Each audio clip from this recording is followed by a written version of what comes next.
नमस्कार, DD news में आप सभी दर्शकों का बहुत बहुत स्वागत है। मैं हूं असीम मिश्रा। शुरुआत हेडलाइंस के साथ। मन की बात कार्यक्रम में प्रधानमंत्री नरेंद्र मोदी ने महाकुंभ को बताया एकता का महाकुंभ। कहा, संवैधानिक संस्थानों के कारण लोकतंत्र सशक्त और समृद्ध हुआ। स्पेस डॉकिंग के लिए वैज्ञानिकों के योगदान को भी सराहा।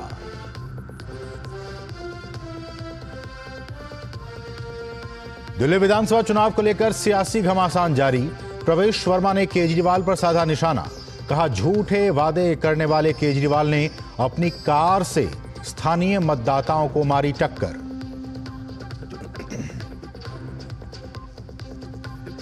सैफ अली खान पर हमले में निकला बांग्लादेश कनेक्शन। मुंबई पुलिस का सनसनीखेज खुलासा। अवैध बांग्लादेशी प्रवासी है आरोपी शरीफुल शहजाद। कुछ ही दिन पहले भारत में घुसा था ये आरोपी। शुरू होने से पहले ही खटाई में पड़ा इजराइल हमास संघर्ष विराम समझौता। इजरायली पीएम ने कहा, रिहा होने वाले बंधकों की सूची मिलने तक नहीं होगा समझौते पर अमल। हमास का गोलमोल जवाब। और खो खो विश्व कप में का फाइनल आज। भारत की पुरुष और महिला टीमों का दोनों ही वर्गों में आज नेपाल से होगा मुकाबला।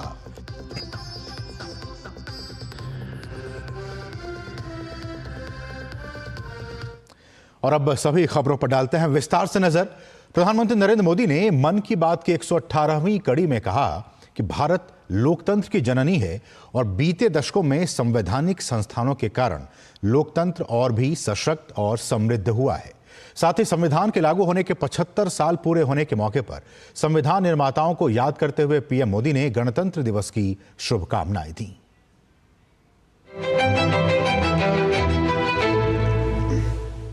देश में संविधान लागू होने के 75 साल पूरे होने जा रहे हैं। संविधान हमारा मार्गदर्शक है। देश के संविधान के निर्माण के दौरान संविधान निर्माताओं ने विविधता से भरे देश के लिए समान कानून बनाने के लिए लंबी और गहन चर्चा की। प्रधानमंत्री नरेंद्र मोदी ने संविधान सभा के दौरान हुई चर्चा का जिक्र करते हुए संविधान निर्माता डॉक्टर बाबा साहेब अंबेडकर, डॉक्टर राजेंद्र प्रसाद और डॉक्टर श्यामा प्रसाद मुखर्जी की बातों को सुनाया। बाबा साहब अंबेडकर ने जहां परस्पर सहयोग पर जोर दिया था, वहीं डॉक्टर राजेंद्र प्रसाद ने मानवीय मूल्यों के प्रति देश की प्रतिबद्धता की बात कही थी। चर्चा के दौरान डॉक्टर श्यामा प्रसाद मुखर्जी ने अवसरों की समानता का विषय उठाया था। संविधान लागू होने के महत्वपूर्ण पड़ाव पर प्रधानमंत्री नरेंद्र मोदी ने मन की बात कार्यक्रम में संविधान निर्माताओं की विचारों से प्रेरणा लेकर भारत के निर्माण का आह्वान किया, जिस पर संविधान निर्माताओं को गर्व हो। इस बार का गणतंत्र दिवस बहुत विशेष है। ये भारतीय गणतंत्र की 75वीं वर्षगांठ है। इस वर्ष संविधान लागू होने के 75 साल हो रहे हैं। मैं संविधान सभा के उन सभी महान व्यक्तित्वों को नमन करता हूं, जिन्होंने हमें हमारा पवित्र संविधान दिया। संविधान सभा के दौरान अनेक विषयों पर लंबी लंबी चर्चाएं हुई। वो चर्चाएं संविधान सभा के सदस्यों के विचार, उनकी वो वाणी हमारी बहुत बड़ी धरोहर है। हम देशवासी को इन विचारों से प्रेरणा लेकर ऐसे भारत के निर्माण के लिए काम करना है, जिस पर हमारे संविधान निर्माताओं को भी गर्व हो। गणतंत्र दिवस से एक दिन पहले राष्ट्रीय मतदाता दिवस मनाया जाता है। 25 फरवरी 1950 को भारतीय निर्वाचन आयोग की स्थापना हुई थी। चुनाव आयोग ने अब तक निष्पक्ष तरीके से चुनाव करवाकर देश के लोकतंत्र को मजबूत किया है। प्रधानमंत्री मोदी ने आम जनता से लोकतांत्रिक प्रक्रिया का हिस्सा बनकर लोकतांत्रिक प्रक्रिया को और सशक्त करने का आह्वान किया है। देश में जब 1951-52 में पहली बार चुनाव हुए तो कुछ लोगों को संशय था कि क्या देश का लोकतंत्र जीवित रहेगा, लेकिन हमारे लोकतंत्र ने सारी आशंकाओं को गलत साबित किया। आखिर भारत मदर ऑफ डेमोक्रेसी है। बीते दशकों में भी देश का लोकतंत्र सशक्त हुआ है, समृद्ध हुआ है। मैं चुनाव आयोग का भी धन्यवाद दूंगा, जिसने समय समय पर हमारी मतदान प्रक्रिया को आधुनिक बनाया है, मजबूत किया है। आयोग ने जनशक्ति को और शक्ति देने के लिए तकनीकी शक्ति का उपयोग किया। मैं चुनाव आयोग को निष्पक्ष चुनाव के उनके कमिटमेंट के लिए बधाई देता हूं। प्रधानमंत्री मोदी ने गणतंत्र की गौरव यात्रा के महत्वपूर्ण मौके पर देशवासियों से विकसित भारत के संकल्प को आगे लेकर बढ़ने को कहा है। उन्होंने उम्मीद जताई कि देशवासी अपने काम से भारत को सर्वश्रेष्ठ बनाने का प्रयास करते रहेंगे। Bureau report, DD news.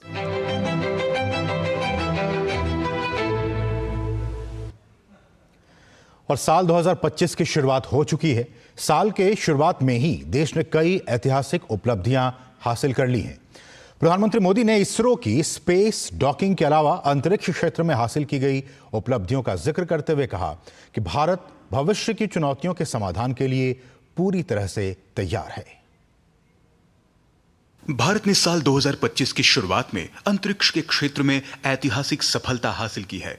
ISRO ने स्पेस में 2 अंतरिक्ष यानों को जोड़ने और अलग करने की प्रक्रिया यानी सैटेलाइट स्पेस डॉकिंग की। स्पेस डॉकिंग करने वाला भारत दुनिया का चौथा देश बन गया है। इसके अलावा इसरो के वैज्ञानिकों ने अंतरिक्ष में पौधा उगाने और उसे जीवित रखने का सफल प्रयास कर रहे हैं। इसरो साल दर साल नई नई उपलब्धियां हासिल कर रहा है। प्रधानमंत्री मोदी ने मन की बात कार्यक्रम में इसरो की साल 2025 की उपलब्धियों का जिक्र करते हुए कहा कि हमारे वैज्ञानिक अंतरिक्ष तकनीक में नए कीर्तिमान बना रहे हैं और भविष्य की चुनौतियों के समाधान के लिए काफी दूरदर्शी है। हमारे साइंटिस्ट ने सैटेलाइट्स की स्पेस डॉकिंग कराई है। जब अंतरिक्ष में 2 स्पेस क्राफ्ट कनेक्ट किए जाते हैं तो इस प्रक्रिया को स्पेस डॉकिंग कहते हैं। यह तकनीक अंतरिक्ष में स्पेस स्टेशन तक सप्लाई भेजने और क्रू मिशन के लिए अहम है। भारत ऐसा चौथा देश बना है जिसने ये सफलता हासिल की है। इसरो के अलावा अंतरिक्ष के क्षेत्र में निजी संस्थान आगे आ रहे हैं। प्रधानमंत्री मोदी ने कहा कि स्पेस टेक स्टार्टअप अंतरिक्ष क्षेत्र में नवाचार और भारत की बढ़ती ताकत का प्रतीक है। भारतीय स्पेस टेक स्टार्टअप बेंगलुरु के पिक्सेल ने भारत का पहला निजी सैटेलाइट कॉन्स्टेलेशन फायरफ्लाई सफलतापूर्वक लॉन्च किया है। यह सैटेलाइट कॉन्स्टेलेशन दुनिया का सबसे high resolution hyper spectral satellite constellation है। इस उपलब्धि ने न केवल भारत को आधुनिक स्पेस टेक्नोलॉजी में अग्रणी बनाया है, बल्कि यह आत्मनिर्भर भारत की दिशा में भी एक बड़ा कदम है। ये सफलता हमारे निजी स्पेस सेक्टर की बढ़ती ताकत और इनोवेशन का प्रतीक है। निजी क्षेत्र एक तरफ जहां भारत को अंतरिक्ष क्षेत्र में अग्रणी बना रहा है, वहीं शैक्षिक संस्थान शोध के जरिए आधुनिक तकनीक को सामने ला रहे हैं। आईआईटी मद्रास अंतरिक्ष क्षेत्र में 3D printing buildings, metal foams और ऑप्टिकल फाइबर्स पर शोध कर भारत के भावी मिशन गगनयान और भारत स्पेस स्टेशन को मजबूती देने का काम कर रहा है। पीएम मोदी ने सभी वैज्ञानिकों, इनोवेटरों और युवा उद्यमियों को अंतरिक्ष क्षेत्र में देश को आगे ले जाने की बधाई दी है। Bureau report, DD news. और मन की बात में पीएम मोदी ने प्रयागराज में चल रहे महाकुंभ को एकता का, यूनिटी का महाकुंभ बताया। पीएम ने कहा कि हजारों वर्षों से चली आ रही इस परंपरा में कहीं कोई भेदभाव और जातिवाद नहीं है। वहीं अयोध्या में भगवान रामलला के प्राण प्रतिष्ठा का जिक्र करते हुए उन्होंने कहा कि हमें विकास के साथ विरासत को सहेजते हुए उससे प्रेरणा लेना है। प्रयागराज में दिव्य, भव्य और अलौकिक महाकुंभ में करोड़ों की संख्या में लोग आस्था की पवित्र डुबकी लगा रहे हैं। प्रधानमंत्री नरेंद्र मोदी ने मन की बात कार्यक्रम में महाकुंभ का जिक्र करते हुए कहा कि कुंभ का आयोजन पूरे भारत को एकता के सूत्र में बांधता है। उत्तर से दक्षिण तक मनाए जाने वाले कुंभ का आयोजन प्रयागराज, उज्जैन, नासिक और हरिद्वार में होता है। पवित्र नदियों से जुड़ी मान्यताओं, कुंभ, पुष्करम और गंगा सागर मेला का जिक्र करते हुए उन्होंने कहा कि सभी पर्व सामाजिक मेलजोल को, सद्भाव को, एकता को बढ़ाने वाले पर्व हैं। साथ ही उन्होंने कहा कि कुंभ की वैश्विक लोकप्रियता हर भारतीय के लिए गर्व की बात है। प्रयागराज में महाकुंभ का श्री गणेश हो चुका है। चिरस्मरणीय जन सैलाब, अकल्पनीय दृश्य और समता समरसता का असाधारण संगम। इस बार कुंभ में कई दिव्य योग भी बन रहे हैं। कुंभ का ये उत्सव विविधता में एकता का उत्सव मनाता है। संगम की रेती पर पूरे भारत के, पूरे विश्व के लोग जुटते हैं। हजारों वर्षों से चली आ रही इस परंपरा में कहीं भी कोई भेदभाव नहीं, जातिवाद नहीं। इसमें भारत के दक्षिण से लोग आते हैं, भारत के पूर्व और पश्चिम से लोग आते हैं। कुंभ में गरीब अमीर सब एक हो जाते हैं। सब लोग संगम में डुबकी लगाते हैं, एक साथ भंडारों में भोजन करते हैं, प्रसाद लेते हैं। तभी तो कुंभ एकता का महाकुंभ है। कुंभ का आयोजन हमें ये भी बताता है कि कैसे हमारी परंपराएं पूरे भारत को एक सूत्र में बांधती हैं। अयोध्या में रामलला की प्राण प्रतिष्ठा की पहली वर्षगांठ का जिक्र करते हुए प्रधानमंत्री ने कहा कि विकास के रास्ते पर चलते हुए हमें विरासत को सहेजना है। हमने पौष शुक्ल द्वादशी के दिन रामलला के प्राण प्रतिष्ठा पर्व की पहली वर्षगांठ मनाई है। इस साल पौष शुक्ल द्वादशी 11 जनवरी को पड़ी थी। इस दिन लाखों राम भक्तों ने अयोध्या में रामलला के साक्षात दर्शन कर उनका आशीर्वाद लिया। प्राण प्रतिष्ठा की ये द्वादशी भारत की सांस्कृतिक चेतना की पुनः प्रतिष्ठा की द्वादशी है। इसलिए पौष शुक्ल द्वादशी का ये दिन एक तरह से प्रतिष्ठा द्वादशी का दिन भी बन गया है। हमें विकास के रास्ते पर चलते हुए ऐसे ही अपनी विरासत को भी सहेजना है, उनसे प्रेरणा लेते हुए आगे बढ़ना है। प्रधानमंत्री मोदी का अपने कार्यकाल में विकास के साथ विरासत को संरक्षित करने पर जोर रहा है। विरासत पर गर्व करने के साथ साथ इसे सुरक्षित और संरक्षित करने के साथ ही जनमानस के बीच पहुंचाने की भी आवश्यकता पर जोर दिया। आज देश गुलामी की मानसिकता से मुक्त होकर विकास और विरासत दोनों को साथ लेकर चल रहा है। Bureau report, DD news. और यहां रुकेंगे बहुत ही छोटे से ब्रेक के लिए। आप देखते रहिए डीडी न्यूज।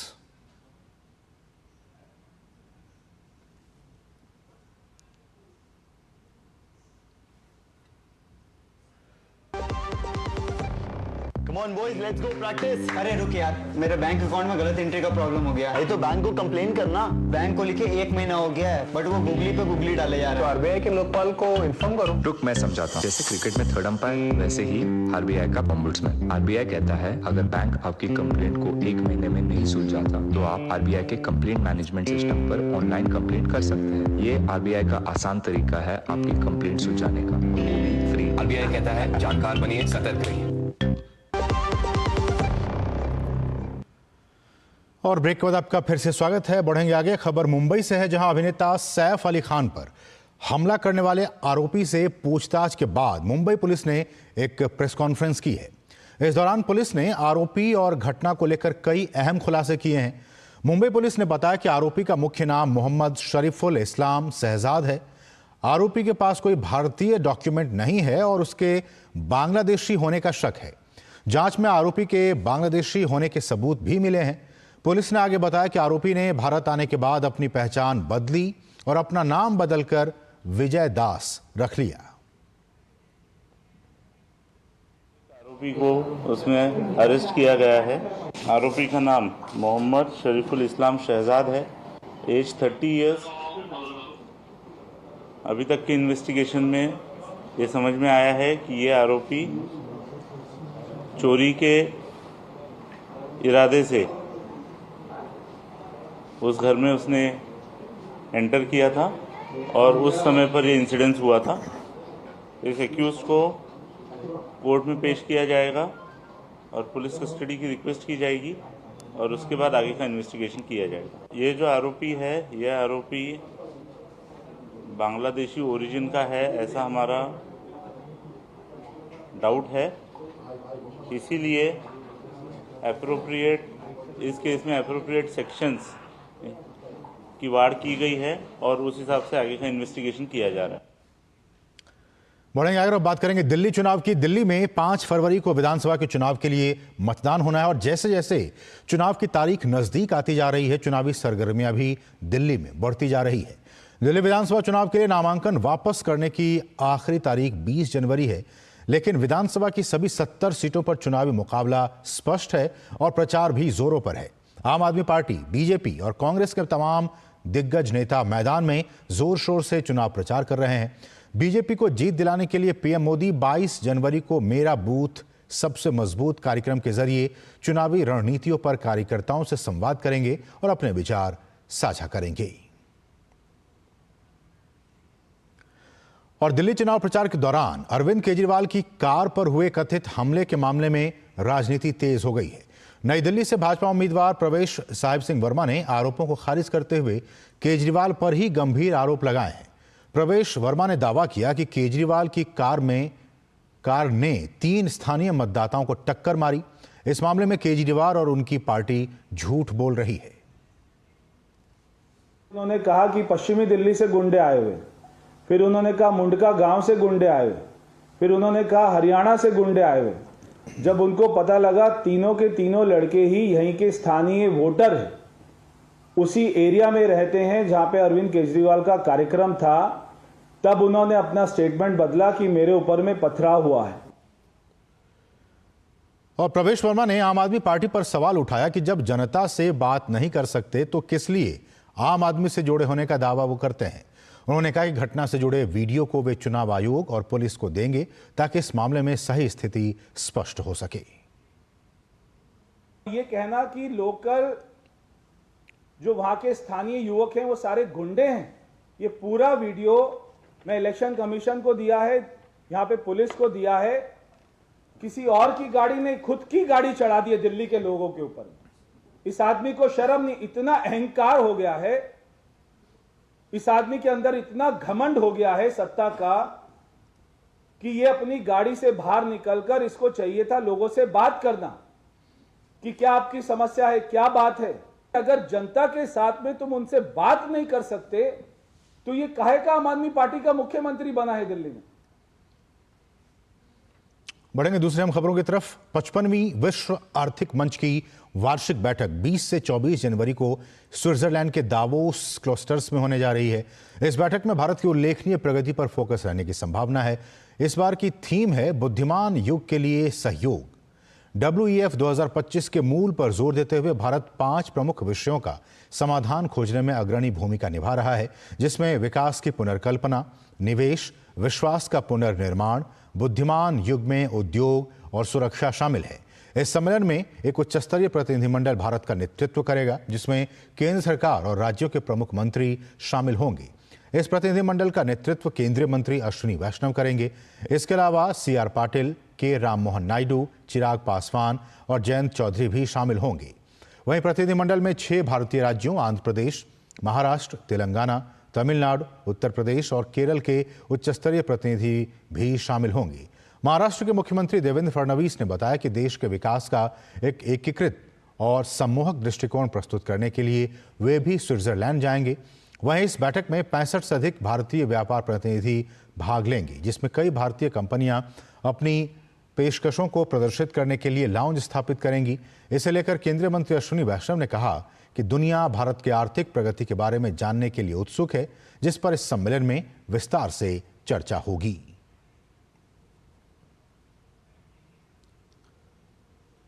पंजाब में चल रहे किसानों के विरोध प्रदर्शन के बीच केंद्र ने किसानों की मांगों पर विचार करने के लिए एक बैठक करने का प्रस्ताव दिया है। जानकारी के मुताबिक केंद्र ने प्रदर्शनकारी किसानों के साथ उनकी मांगों पर विचार विमर्श करने के लिए 14 फरवरी को चंडीगढ़ में बैठक करने का प्रस्ताव दिया है। कृषि और किसान कल्याण विभाग की संयुक्त सचिव प्रिय रंजन के नेतृत्व में केंद्र सरकार के अधिकारियों के एक प्रतिनिधिमंडल ने अनशन कर रहे किसान नेता जगजीत सिंह डल्लेवाल और अन्य लोगों से इस संबंध में मुलाकात की और 14 फरवरी को बातचीत के लिए आमंत्रित किया।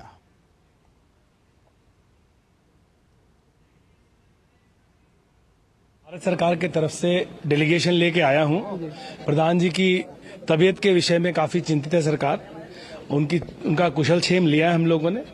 फिर जैसा कि जो दोनों गुट हैं उनसे हम लोग जाके वार्ता करेंगे। यही बात हुई कि जो गुट है दोनों, उनसे हम बात करें। चिंता है तभी भारत सरकार से हम लोग एक हाई लेवल डेलीगेशन आया है जानने के लिए और कुछ रास्ता निकालने के लिए। शिमला के कोटखाई में हिरासत में मौत मामले में 1994 बैच के आईपीएस जहूर हैदर जैदी समेत 8 पुलिसकर्मियों को सीबीआई की अदालत ने दोषी पाया है। सभी दोषियों की सजा पर फैसला 27 जनवरी को आएगा। जुलाई 2017 में एक छात्रा लापता हो गई थी। 2 दिन बाद जंगल से उसका शव मिला था। बलात्कार के बाद हत्या के मामले में एसआईटी ने स्थानीय युवक समेत 5 मजदूरों को गिरफ्तार किया, जिनमें नेपाली युवक सूरज भी शामिल था। कोटखाई थाने में हिमाचल प्रदेश पुलिस की हिरासत में सूरज की यातना के कारण मौत हो गई थी। और अब बात महाकुंभ की।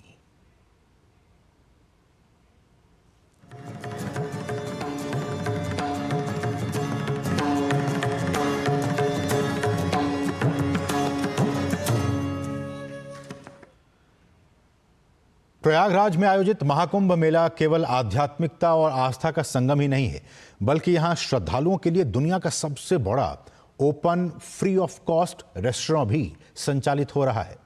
अदानी ग्रुप के बाद अब देश की सबसे बड़ी कंपनी रिलायंस फाउंडेशन सबसे बढ़िया अखाड़े निरंजनी अखाड़े के साथ क्षेत्र की जिम्मेदारी संभाल ली है।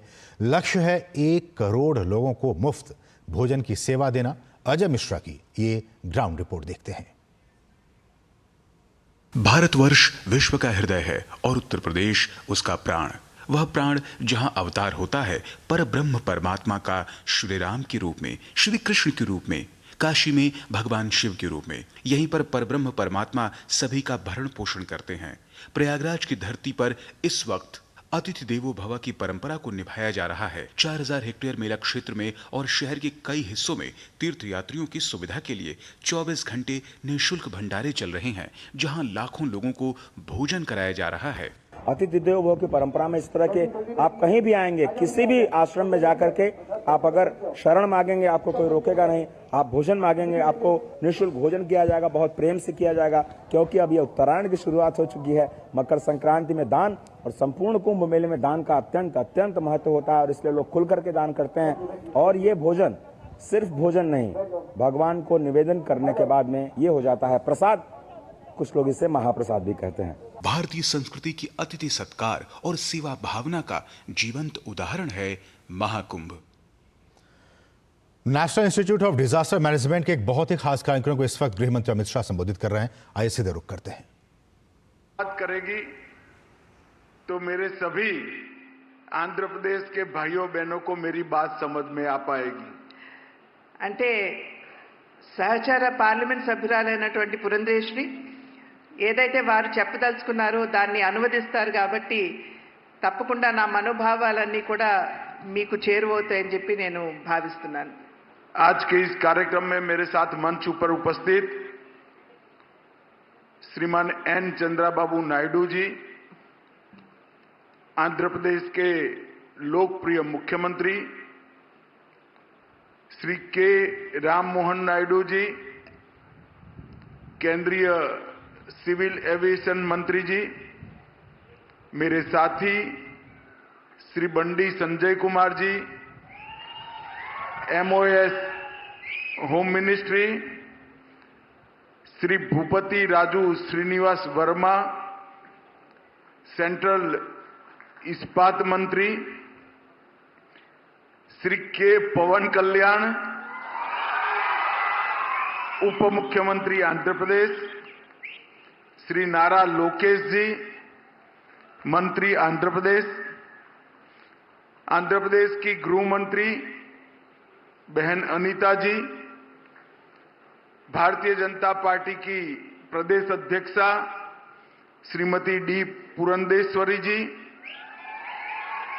हमारे गृह सचिव श्री गोविंद मोहन जी, महानिर्देशक एनडीआरएफ श्री पीयूष आनंद जी और आज यहां पर उपस्थित एनडीआरएफ के सभी जवानों और प्यारे भाइयों और बहनों, आप सभी को नमस्कार।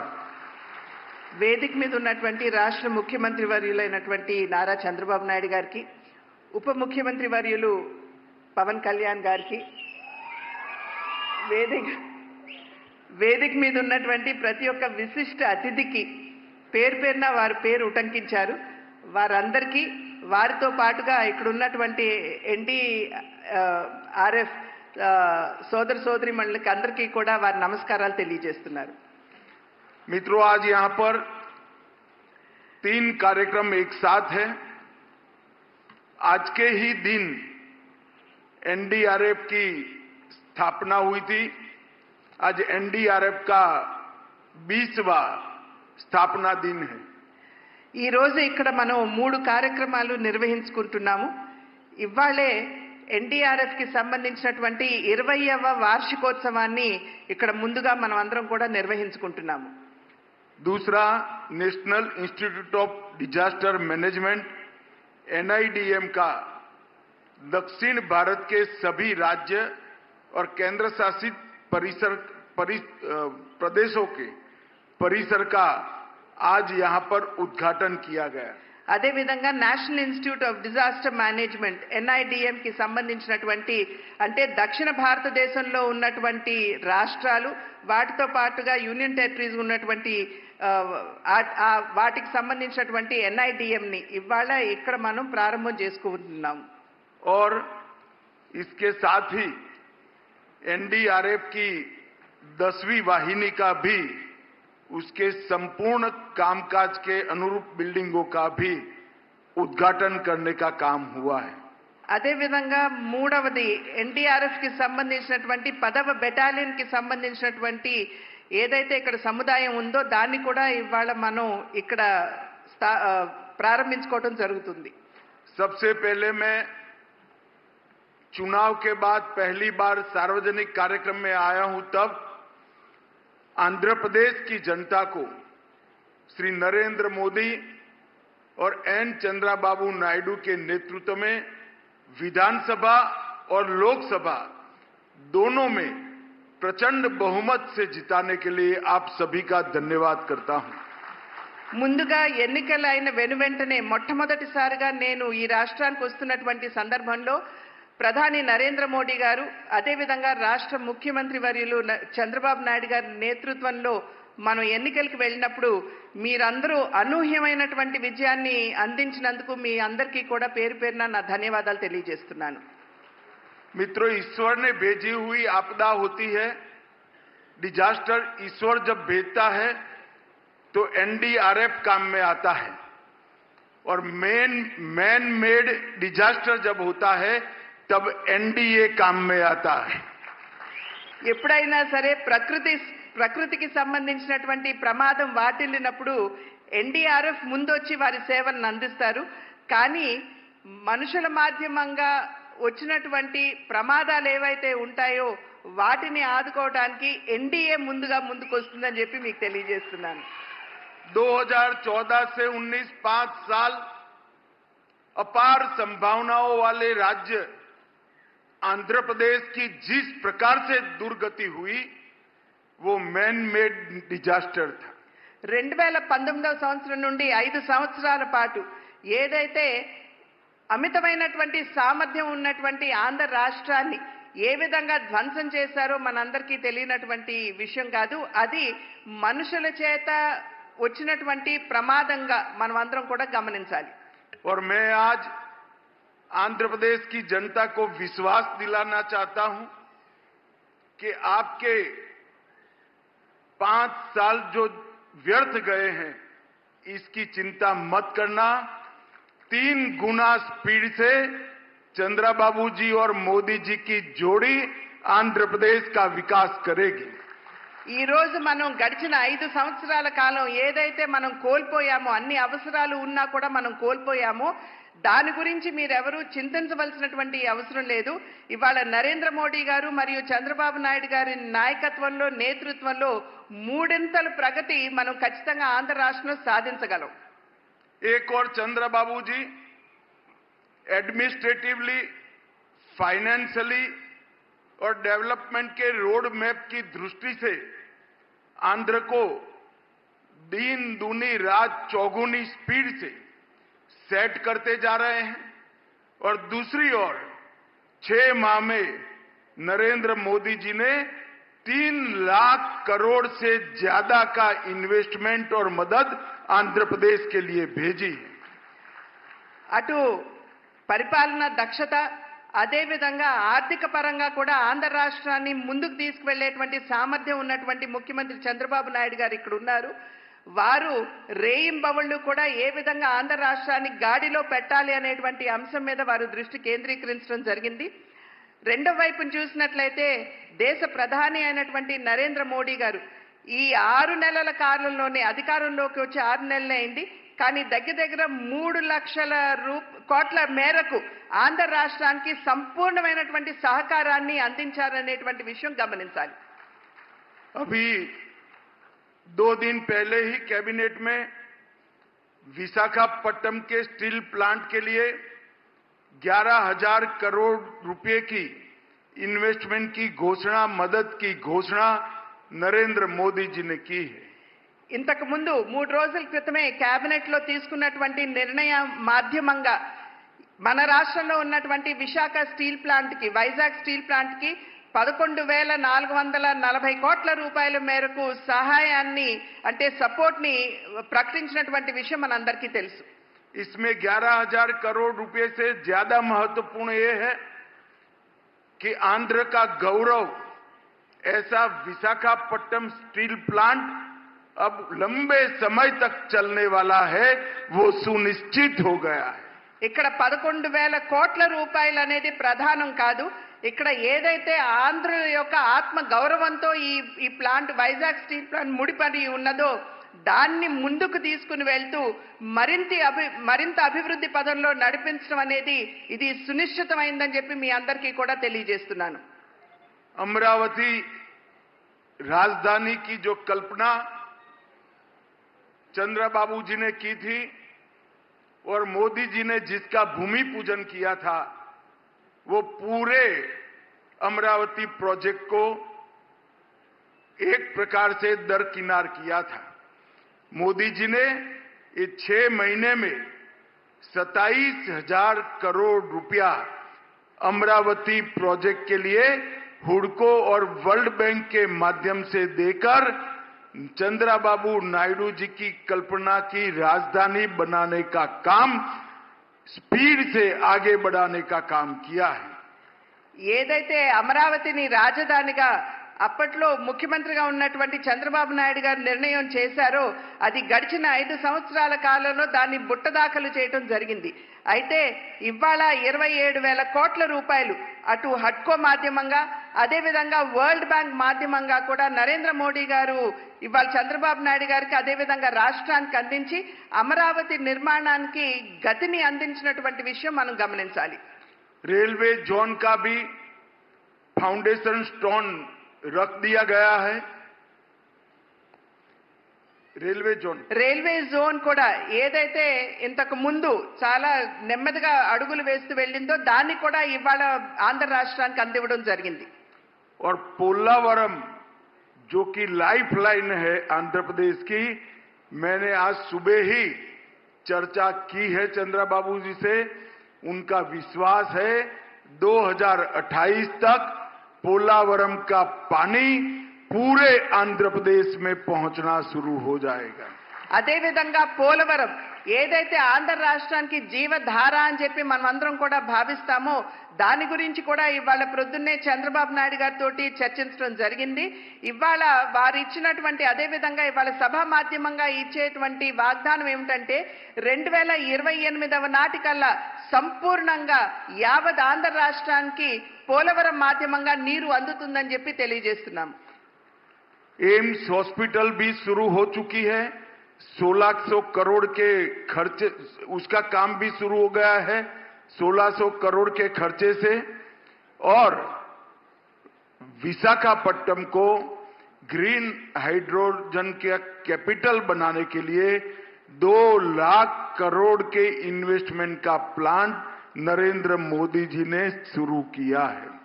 అదేవిధంగా రాష్ట్రంలో AIIMS hospital, all India institute of medical sciences ఏదైతే ఉందో 1600 కోట్ల రూపాయలతోటి దాన్ని ఇక్కడ ప్రారంభం చేయడం జరిగింది. పని కూడా జరుగుతూ ఉన్నది. అదేవిధంగా విశాఖపట్నంలో గ్రీన్ హైడ్రోజన్ ఎనర్జీ ఏదైతే ఉందో దానికి సంబంధించి దగ్గర 2 లక్షల కోట్ల రూపాయల మేరకు అక్కడ డబ్బులు పెట్టడం జరిగింది. लगभग 1,20,000 करोड़ के हाईवे और इंफ्रास्ट्रक्चर के प्रोजेक्ट भी इसी 6 माह के अंदर अप्रूव हुए हैं। దగ్గర 1,20,000 కోట్ల రూపాయల మేరకు హైవేలు కావచ్చు, లేకపోతే ఇతరత్రా కావాల్సినటువంటి మౌలిక సదుపాయాలు కావచ్చు, వాటన్నింటికి సంబంధించినటువంటి పనులు ఇప్పుడు ప్రారంభమయ్యాయి ఈ 6 నెలల్లోనే.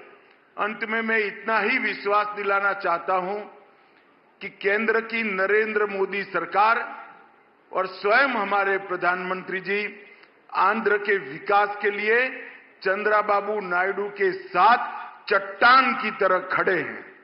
అదేవిధంగా నేను ఇవాళ చివర్లో ఒక మాట నేను చెప్పదలుచుకున్నాను మీ అందరికీ. కేంద్ర ప్రభుత్వం ఏదైతే ఉందో అదేవిధంగా నరేంద్ర మోడీ గారు సైతం ఆంధ్ర రాష్ట్ర అభివృద్ధి కొరకు రాష్ట్ర ముఖ్యమంత్రి వర్యులైనటువంటి చంద్రబాబు నాయుడు గారు వెనక ఇంచుమించుగా ఒక కొండలాగా వారి అండదండలు అందిస్తూ నిలబడి ఉన్నారు అని చెప్పి తెలియజేస్తున్నాను. मित्रों, NIDM की स्थापना तो कब से हुई थी, परंतु 10 साल के अंदर NIDM में महत्वपूर्ण गतिविधि आगे बढ़ाने का काम नरेंद्र मोदी जी के नेतृत्व में हुआ है। NIDM ఏదైతే ఉందో 10 సంవత్సరాల క్రితం ఇక్కడ స్థాపించడం జరిగింది. అప్పటి నుండి నేటి వరకు కూడా అద్భుతమైనటువంటి పనితీరు వారు చూపించారు. నరేంద్ర మోడీ గారు కూడా అన్ని విధాల NIDM కి వారి సహకారాన్ని అందిస్తున్నారు. डिजास्टर मैनेजमेंट का काम ट्रेनिंग के अलावे हो ही नहीं सकता, ऐसा मेरा दृढ़ मान्यता है।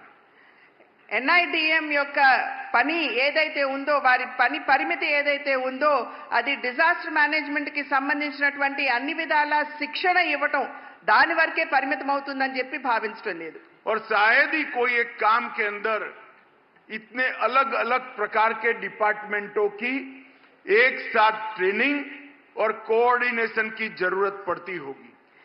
ఒకే చోట ఏదైనా ఇటువంటి వైపరీత్యం వాటిల్లినప్పుడు అన్ని వైపుల నుండి కూడా క్షతగాత్రులకి వారి యొక్క సహకారం అందించవలసినటువంటి అవసరం ఉన్నటువంటి సందర్భంలో అనేక డిపార్ట్మెంట్లు ఒకే చోట ఉండి మరి సమన్వయంతో పని చేసుకుంటూ ముందుకు వెళ్ళవలసినటువంటి ఆవశ్యకత ఉన్నది. ग्राम पंचायत, पुलिस स्टेशन, एनसीसी और स्काउट के कैडेट से लेकर भारत सरकार तक हर जगह पे कोऑर्डिनेशन से काम होता है, तभी सीमलेस डिजास्टर मैनेजमेंट जमीन पर उतरता है। క్షేత్రస్థాయిలో ఉన్నటువంటి గ్రామాల దగ్గర నుండి ఎన్సీసీ క్యాడెట్స్ దగ్గర నుండి చివరికి కేంద్ర ప్రభుత్వం వరకు సమన్వయంతో పని చేసుకుంటూ ముందుకు వెళ్ళినప్పుడే మనం అక్కడ వాటిల్లినటువంటి ప్రమాదాన్ని వైపరీత్యాన్ని అధిగమించేటువంటి అవకాశం ఉంటుంది. नरेंद्र मोदी जी ने डिजास्टर मैनेजमेंट के क्षेत्र में अप्रोच, मेथोडोलॉजी और ऑब्जेक्टिव तीनों में बहुत बड़ा परिवर्तन करने का काम किया है। నరేంద్ర మోడీ గారు ఏదైతే ప్రకృతి వైపరీత్యం వాటిల్లినప్పుడు ఆబ్జెక్టివిటీ అంటే లక్ష్యం ఏదైతే ఉందో, అదే విధంగా మెథడాలజీ అంటే మనం చేసేటువంటి పనితీరు, మన కార్యాచరణ ఏదైతే ఉందో, అదే విధంగా ఆబ్జెక్టివ్ అంటే లక్ష్యం ఏదైతే ఉందో, వీటన్నిటినీ కూడా సమన్వయం చేసుకుంటూ ముందుకు వెళ్ళాలి అని చెప్పి వారు గట్టిగా విశ్వసిస్తున్నటువంటి విషయం. पहले जो अप्रोच था, दृष्टिकोण था, वो राहत केंद्रित था। डिजास्टर आ जाने के बाद जिनका नुकसान हुआ है उनको राहत देना। अब अप्रोच है बचाव केंद्रित है, लोगों को डिजास्टर से बचाना। ये 360 डिग्री अप्रोच में बदलाव नरेंद्र मोदी जी के आने के बाद 2014 के बाद आया है। ఇంతకు ముందు ఎప్పుడైనా సరే ప్రకృతి వైపరీత్యం కావచ్చు, ఇతరత్ర వైపరీత్యం వాటిల్లినప్పుడు కేవలం అక్కడ ఉన్నటువంటి వారికి ఉపశమనం ఎలా అందిస్తాం అనేటువంటి విషయం మీదే కేంద్రీకృతమై ఉండేది. కానీ ఇప్పుడు ఏ విధంగా దృష్టికోణం మారింది అని అంటే అక్కడ ఉన్నటువంటి వాళ్ళని రక్షించడం, అసలు ప్రమాదం వాటిల కంటే ముందే అక్కడికి వెళ్లి వారికి రక్షణగా నిలవడం అనేది ఇప్పుడు ఉన్నటువంటి దృష్టికోణంగా మనం అందరం కూడా గమనించాలి. कार्यशैली में, मेथोडोलॉजी में रिएक्टिव कार्यशैली से बदलकर प्रोएक्टिव कार्यशैली लाने का काम किया है. ఇంతకు ముందు ఏదైతే మనం గనక మెథడాలజీని గనక చూసుకున్నట్లయితే, అంటే మన కార్యాచరణ గనక మనం చూసుకున్నట్లయితే ఇంతకు ముందు కేవలం వెళ్ళి అక్కడ రక్షించడం వరకే ఉండేది. కానీ ఇప్పుడు ప్రోయాక్టివ్ గా, అంటే మనం ముందే వెళ్ళి ఏ విధంగా వారికి సహాయాన్ని అందించాలి లేదా వారిని రక్షించాలి అనేటువంటి ఒక ఆలోచన ధోరణిని ఇవాళ అవలంబిస్తున్నాం. और लक्ष्य में जितने हो सके उतनों को बचाओ, इसकी जगह जीरो कैजुअलिटी का लक्ष्य रखा गया है. ఇక్కడ లక్ష్యాన్ని గనక మనం చూసుకున్నట్లయితే ఎంత ఎక్కువ మందిని వీలైతే అంత ఎక్కువ మందిని రక్షించడం మాత్రమే కాకుండా ఎంత మందిని మనం రక్షించగలం అనేటువంటి విషయం మీద ఇవాళ మనం దృష్టి కేంద్రీకరించాం.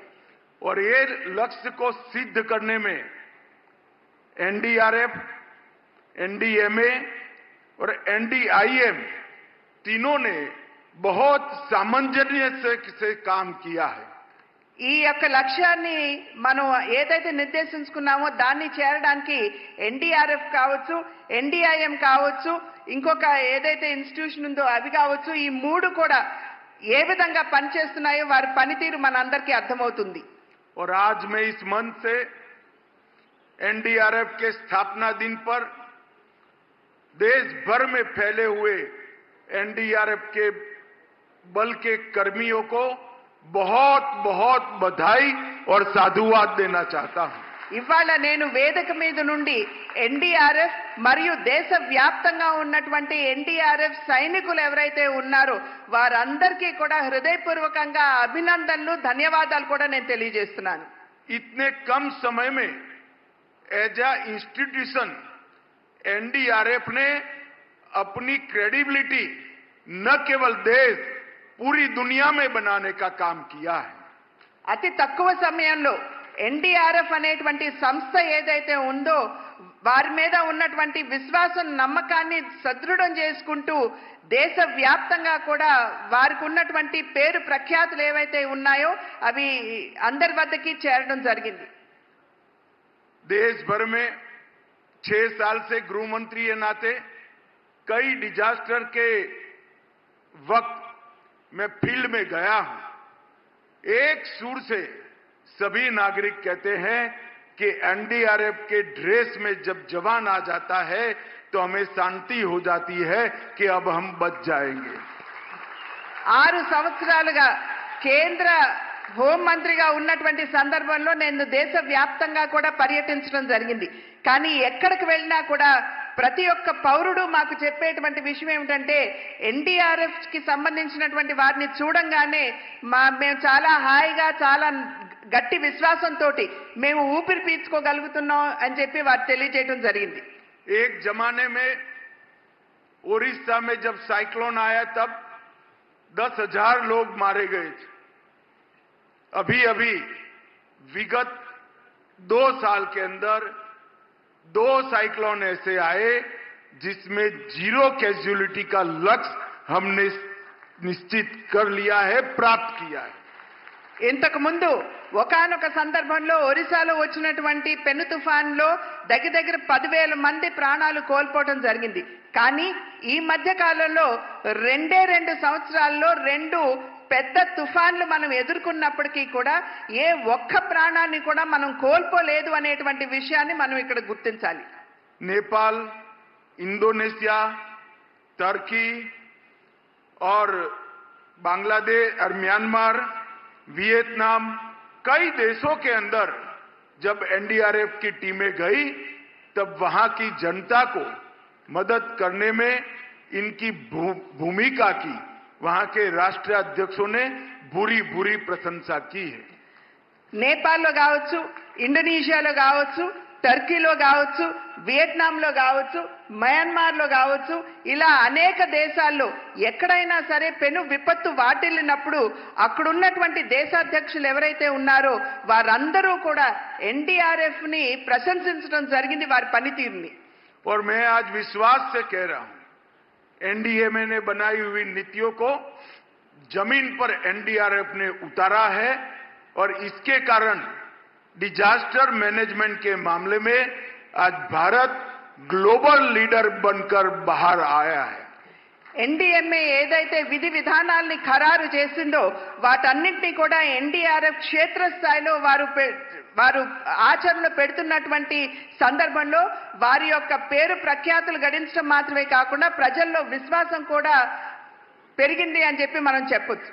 और इस बात का प्रमाण और कोई हो नहीं सकता कि नरेंद्र मोदी जी की सरकार डिजास्टर मैनेजमेंट के काम के लिए कितनी गंभीर है।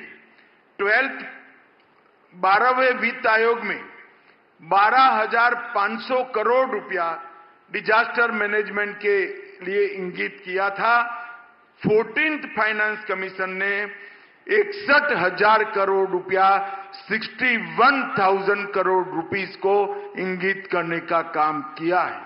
ఏ విధంగా ప్రధాని నరేంద్ర మోడీ గారి నాయకత్వంలో ఉన్నటువంటి ప్రభుత్వం ఎన్డీఆర్ఎఫ్ పట్ల వారికి ఉన్నటువంటి అంకిత భావాన్ని ప్రదర్శించారు అని చెప్పి మనం ఒక్కసారి తరిచి చూడాలి అని అంటే, ఇంతకు ముందు 12,500 కోట్ల రూపాయలు ఎన్డీఆర్ఎఫ్ కి కేటాయించినట్లయితే ఇప్పుడు 14th ఫైనాన్స్ కింద 14వ ఆర్థిక సంఘం వారు కేటాయించింది 61,000 కోట్ల రూపాయలు అని చెప్పి మనం గమనించాలి।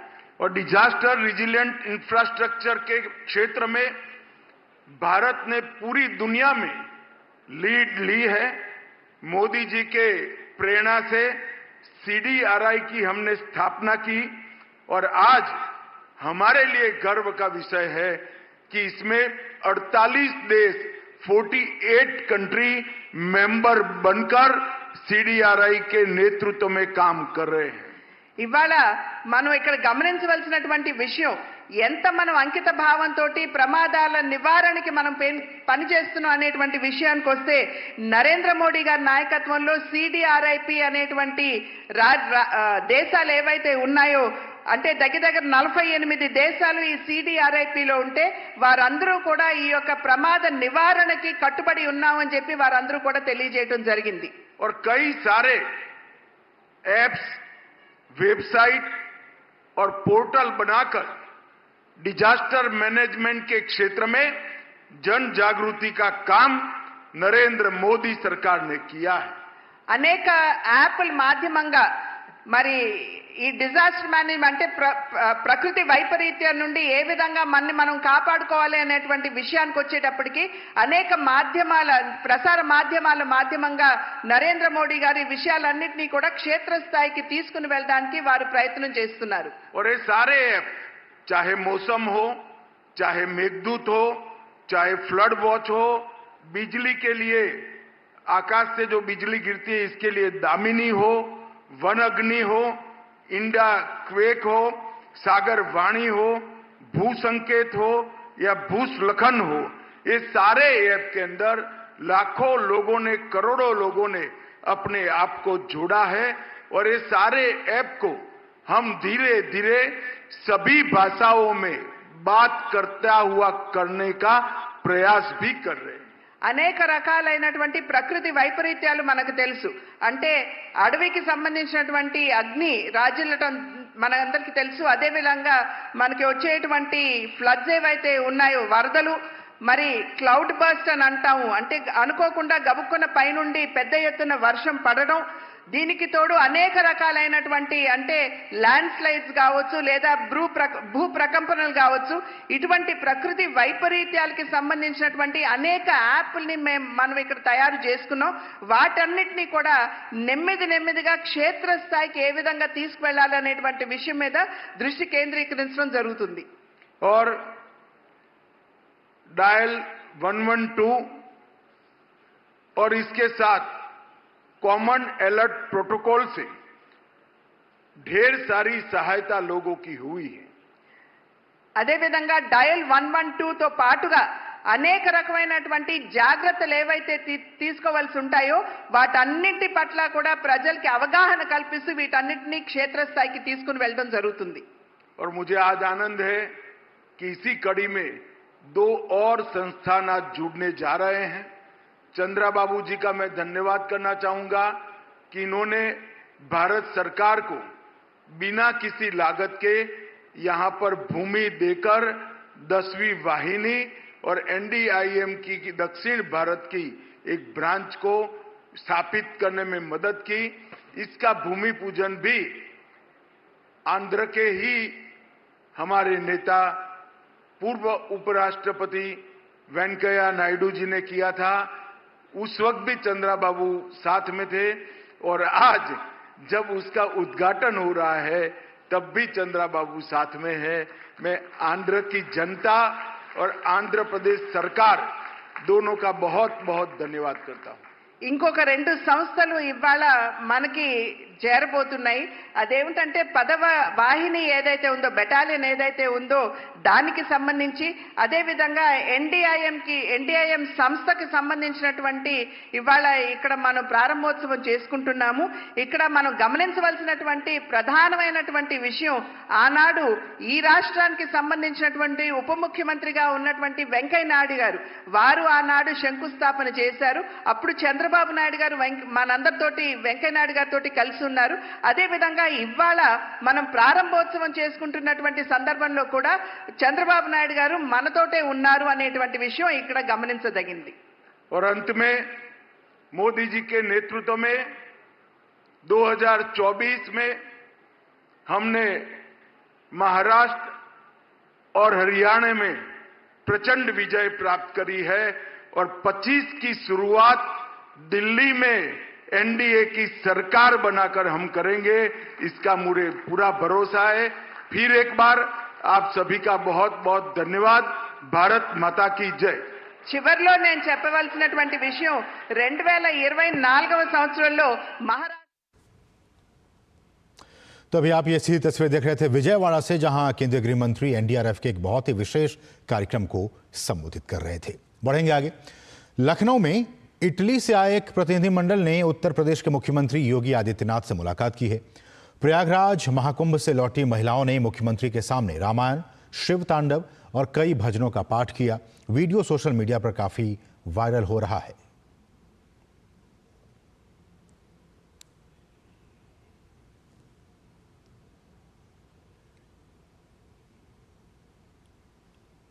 खबर पश्चिम एशिया से है, जहां इजराइल और हमास संघर्ष विराम समझौता शुरू होने से पहले ही खटाई में पड़ता दिख रहा है। इजराइल ने हमास पर समझौते का पालन नहीं करने का आरोप लगाया है। इजराइल ने कहा है कि संघर्ष विराम अभी तक प्रभावी नहीं हुआ है क्योंकि हमास आज रिहा किए जाने वाले बंधकों के नाम बताने में विफल रहा है।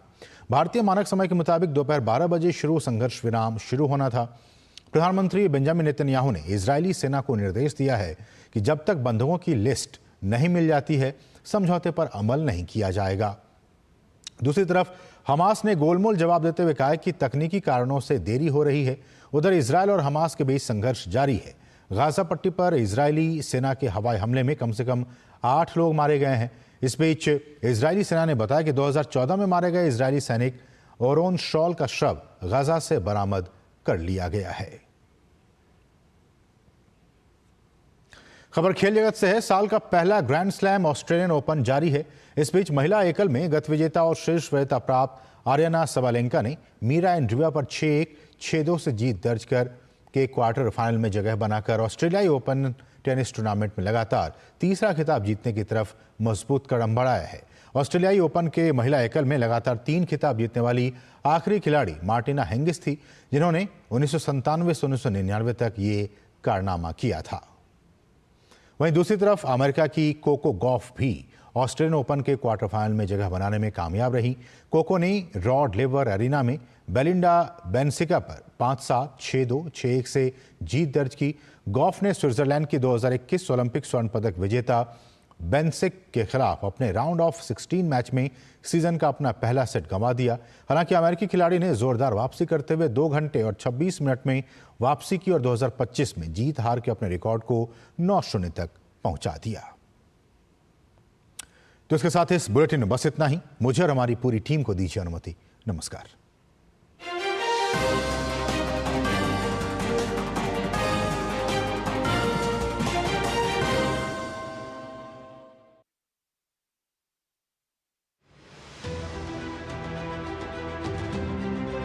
कुछ ऐसे ही जज्बे की कहानी आज हम सुनेंगे सीधा खिलाड़ियों की जुबानी। नॉर्मल लाइफ से चैलेंजिंग लाइफ में आना बहुत डिफिकल्ट काम है और उसको आधी उम्र में आके बोला जाए अपना एक पैर दे दो और फिर जर्नी स्टार्ट करो। इनको क्या प्रॉब्लम है जब मैं डिसेबल हूँ, तो ये तो ऑब्वियसली मेरे से अच्छा जंप करेंगे, फिर दोनों पैर इनके सही हैं। तो सर ने भी उनको यही बात बोली तुम क्यों डर रहे हो इससे, तो उसमें मेरा पहला गोल्ड था। नागालैंड से मैं तीसरा ओलंपियन बनने जा रहा हूँ, तो अभी मैं हिस्ट्री क्रिएट करना चाहता हूँ।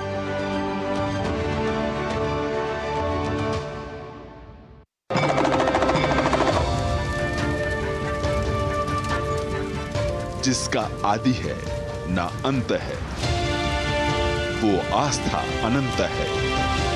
सत्य सनातन संस्कृति का दिव्य रूप,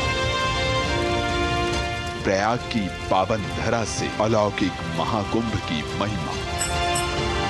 दिव्य भव्य महाकुंभ की स्पेशल कवरेज सिर्फ डीडी न्यूज पर।